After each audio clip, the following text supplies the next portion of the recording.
Have you ever wondered how one man's faith could shape the destiny of an entire nation?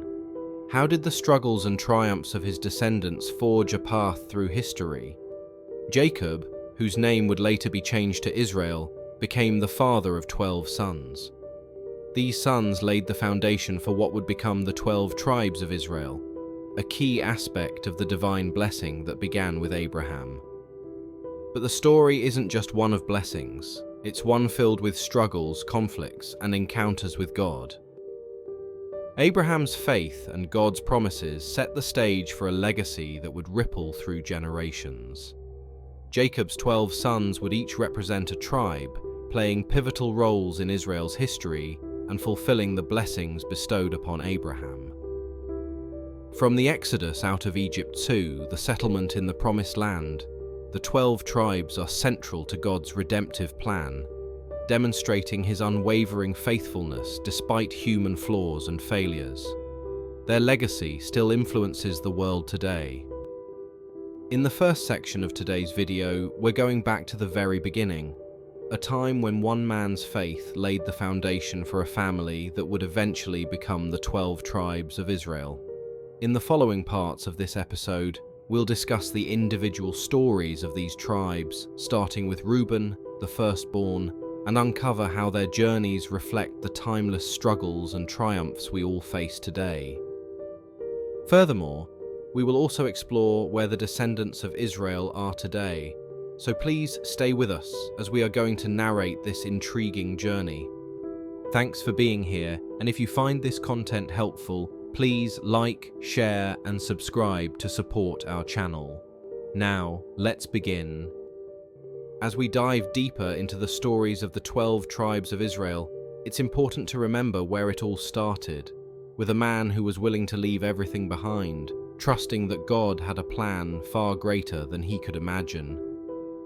Long before the 12 tribes of Israel came into existence, there was Abraham, a man chosen by God to father a nation that would forever change the course of history. Abraham's journey wasn't just about his own life, it was about the future. Through Isaac and Jacob, Abraham's descendants became the chosen people of God. The 12 tribes of Israel would form the backbone of the nation of Israel, each with its own unique identity and destiny. But all of them carried the weight of God's promise to Abraham, to bless the world through his lineage. Abraham wasn't just any man. He lived in a city called Ur of the Chaldeans, in what is now modern-day Iraq. At that time, the world was filled with idolatry, and people worshipped many gods. But Abraham was different. He heard the call of the one true God. In Genesis 12, verse 2, God made Abraham a remarkable promise, saying, "I will make you a great nation, and I will bless you. I will make your name great, and you will be a blessing." But here's the twist. Abraham and his wife Sarah were old, and they had no children.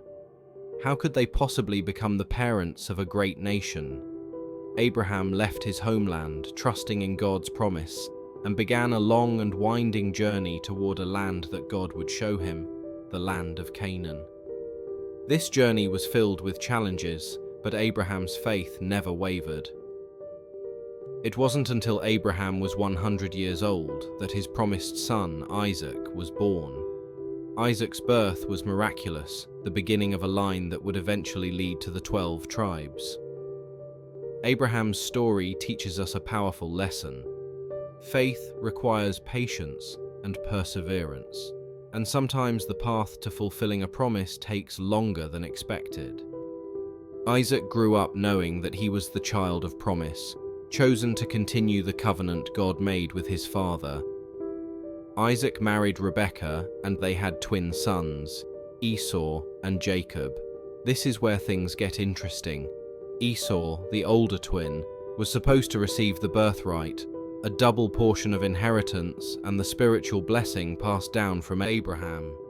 But through a twist of fate, Jacob ended up with both the birthright and the blessing, securing his place in the divine plan. Jacob cleverly took advantage of a moment when Esau was very hungry. One day, Esau returned home famished and asked Jacob for some stew he was cooking. In a strategic move, Jacob offered to trade a bowl of soup for Esau's birthright, which was a significant privilege for the firstborn. Esau impulsively agreed, showing a lack of regard for the value of his birthright. This decision allowed Jacob to gain a crucial advantage, setting the stage for the events that would unfold later in their lives. Later, as Isaac was near death, he intended to bless Esau.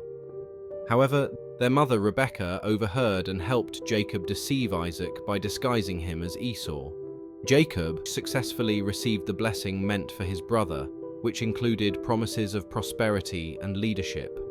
When Esau found out, he was devastated and vowed to kill Jacob, forcing Jacob to flee. Despite the deception, Jacob's actions fulfilled God's plan. This secured Jacob's place as the first through whom God's promises to Abraham would continue, illustrating how complicated family dynamics can shape destiny. Jacob's life was marked by numerous trials and blessings, including his marriages to Leah and Rachel, the daughters of Laban. Over time, Jacob fathers 12 sons by his wives Leah and Rachel, as well as their maidservants Zilpah and Bilhah. These sons are listed in Genesis 35, verses 22 to 26. Now the sons of Jacob were 12. The sons of Leah were Reuben, Jacob's firstborn, and Simeon, Levi, Judah, Issachar, and Zebulun. The sons of Rachel were Joseph and Benjamin. The sons of Bilhah, Rachel's maidservant, were Dan and Naphtali. And the sons of Zilpah, Leah's maidservant, were Gad and Asher. These were the sons of Jacob who were born to him in Padan Aram. Each of these sons would later become the ancestors of the 12 tribes of Israel. These tribes are not merely family divisions, they represent the fulfillment of God's promise to Abraham, that his descendants would become a great nation, as numerous as the stars in the sky and the sand on the seashore. Genesis 22, verse 17. Jacob's journey is not only about the birth of the 12 tribes, but also about his personal transformation. In Genesis 32, as Jacob prepares to meet his brother Esau, he experiences a mysterious encounter with a divine being, often understood to be an angel or God himself. Jacob wrestles with this being throughout the night and refuses to release him until he is blessed. As a result, Jacob is given a new name, Israel, which means he who struggles with God, or God prevails. This name signifies Jacob's personal transformation and his role as the father of the nation of Israel. Jacob's 12 sons, Reuben, Simeon, Levi, Judah, Dan, Naphtali, Gad, Asher, Issachar, Zebulun, Joseph, represented by Ephraim and Manasseh, and Benjamin, each carried forward the legacy of their forefathers, Abraham and Isaac. Now, we will present before you a detailed overview of Jacob's 12 sons. Number 1. Reuben. Reuben was Jacob's firstborn and the son of Leah. He was known for his impulsive nature. His tribe settled on the east side of the Jordan River. Despite his birthright, Reuben lost his birthright due to a serious transgression involving his father's concubine, Bilhah. Number 2. Simeon. Simeon was the second son of Leah. His tribe was known for their fierce warriors and initially settled in the southern region of Canaan. Simeon's lineage faced challenges due to their violent history, particularly the massacre of the Shechemites, which reflected their turbulent nature. Number 3. Levi. Levi was the third son of Leah and the ancestor of the Levitical priesthood. The tribe of Levi was set apart for religious duties, serving in the tabernacle and later in the temple. They did not receive a territorial inheritance like the other tribes, but were given cities to dwell in. Number 4. Judah. Judah was the fourth son of Leah and became one of the most prominent tribes. His descendants, the Judahites, included King David and, according to Christian belief, Jesus Christ. Judah's tribe settled in the southern part of Canaan an area that would later include Jerusalem, and they were known for their leadership, strength, and resilience. Number 5. Dan. Dan was the fifth son, born to Bilhah, Rachel's maidservant. The tribe of Dan initially settled in the coastal area, but later migrated north due to challenges from the Philistines. They were known for their craftsmanship and were sometimes seen as a tribe that strayed from worshipping Yahweh. Number 6. Naphtali. Naphtali was the sixth son, also born to Bilhah. His tribe settled in the northern region of Canaan, specifically in the area known as Galilee. This region was known for its beauty and fertility.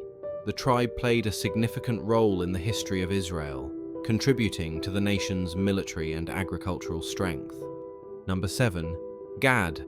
Gad was the seventh son, born to Zilpah, Leah's maidservant. The tribe of Gad settled east of the Jordan River and was known for its warriors. They were strong and courageous, often participating in military campaigns alongside other tribes.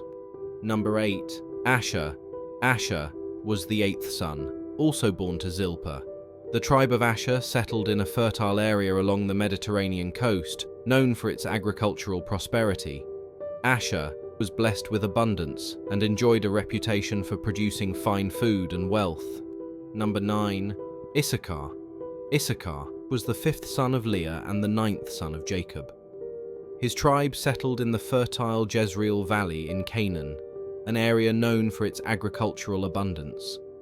The tribe of Issachar became known for their farming, as well as their wisdom and understanding of the times, providing valuable counsel and guidance to the other tribes of Israel.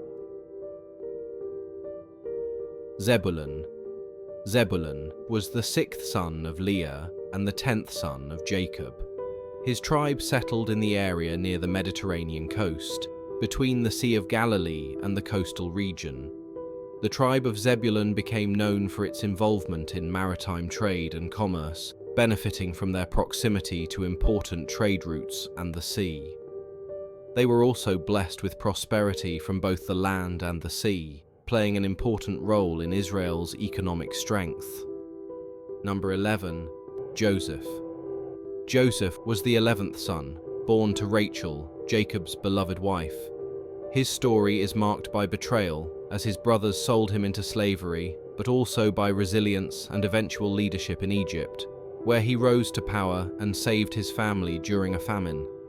Joseph's two sons, Ephraim and Manasseh, were adopted by Jacob as his own, effectively granting Joseph a double portion of the inheritance. Ephraim and Manasseh each became the founders of their own tribes. These two tribes were among the most powerful in Israel. Ephraim, in particular, became so influential that the name Ephraim was often used to represent the entire northern kingdom of Israel. Number 12. Benjamin. Benjamin was the youngest son of Jacob and Rachel. His tribe was known for its fierce warriors and unwavering loyalty. The tribe of Benjamin settled in a region just north of Judah and played a significant role in Israel's history, particularly during the period of the Judges and the monarchy. The tribe of Benjamin produced Israel's first king, Saul, and remained closely allied with the tribe of Judah.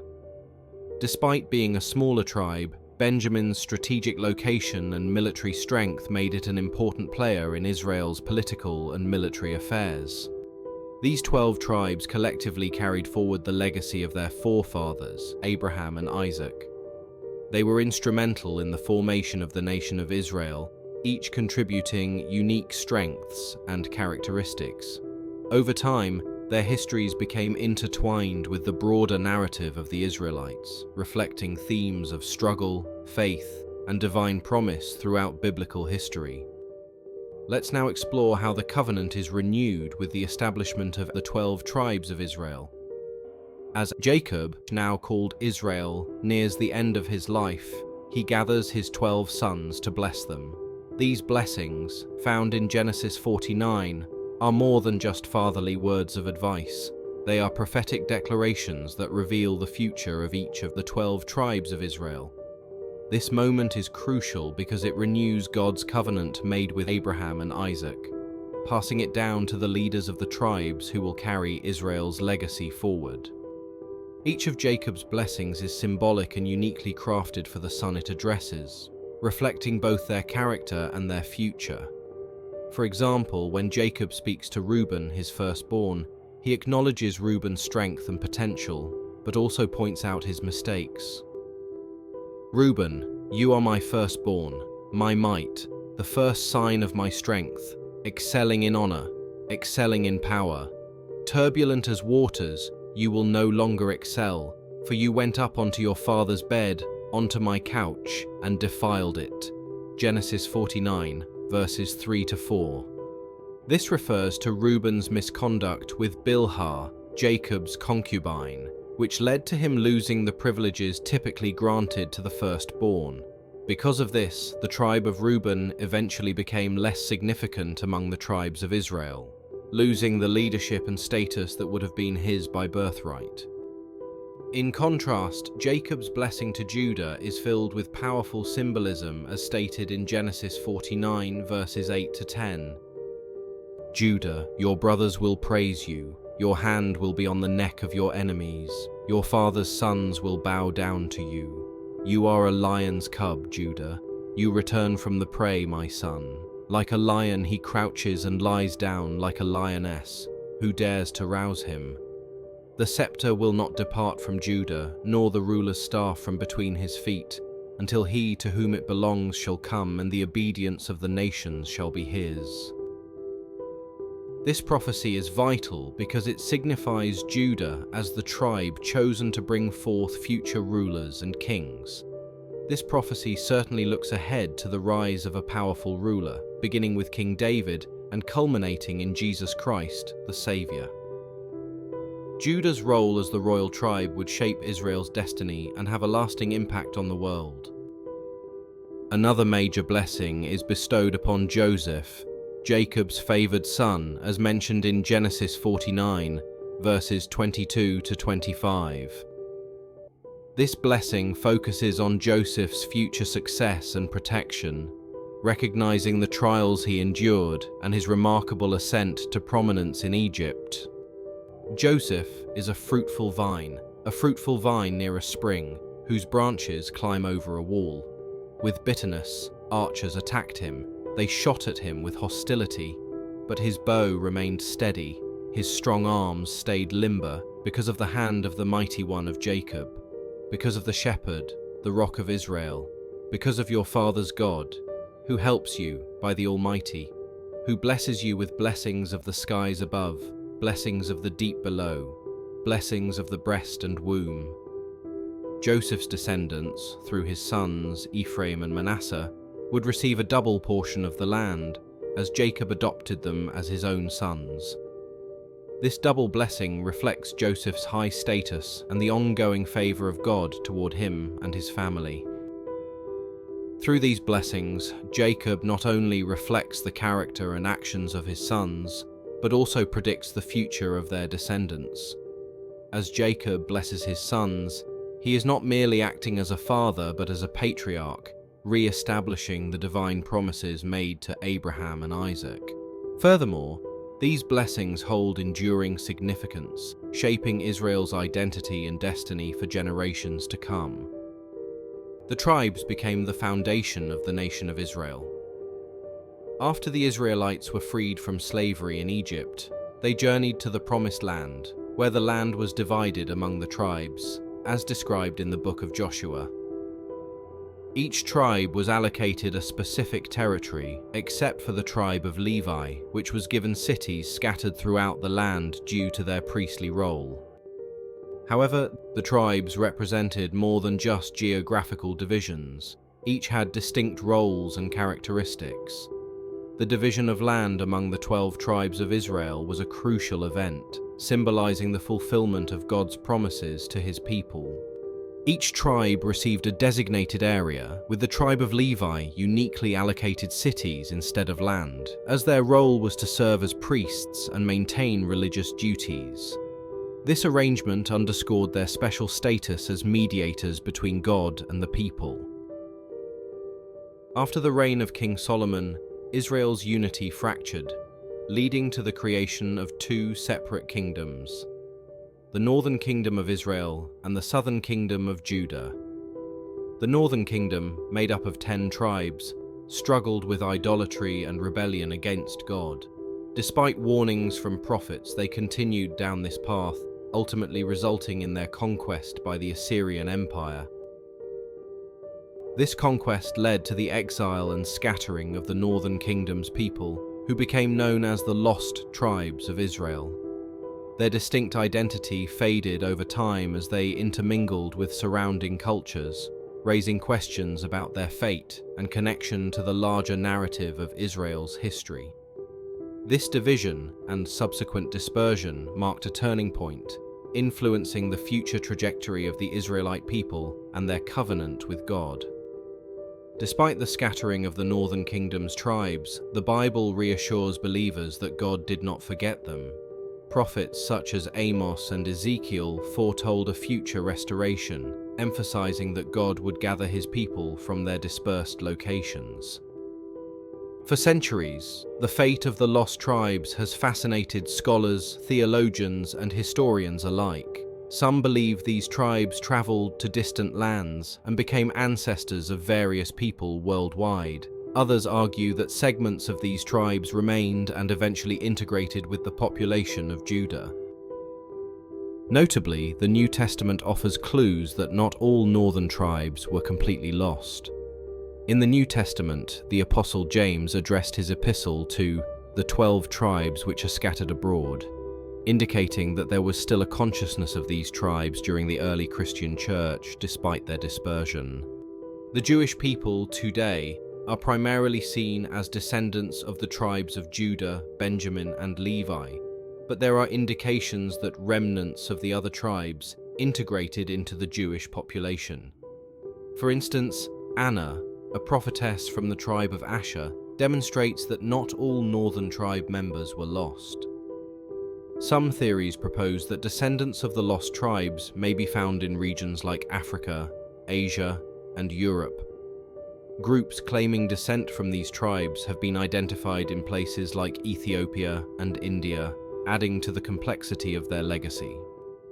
This continuity of identity indicates that remnants of the tribes remained within the broader Israelite community, maintaining their heritage and traditions.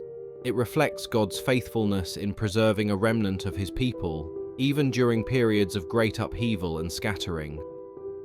Ultimately, the Bible asserts that God's covenant with Israel remains unbroken. The ongoing narrative of the 12 tribes is part of God's redemptive plan, hinting at a future restoration where these tribes will be reunited, reflecting God's faithfulness and commitment to his promises. And that's it for today's video. If you enjoyed this exploration, don't forget to like, comment, and subscribe for more intriguing content.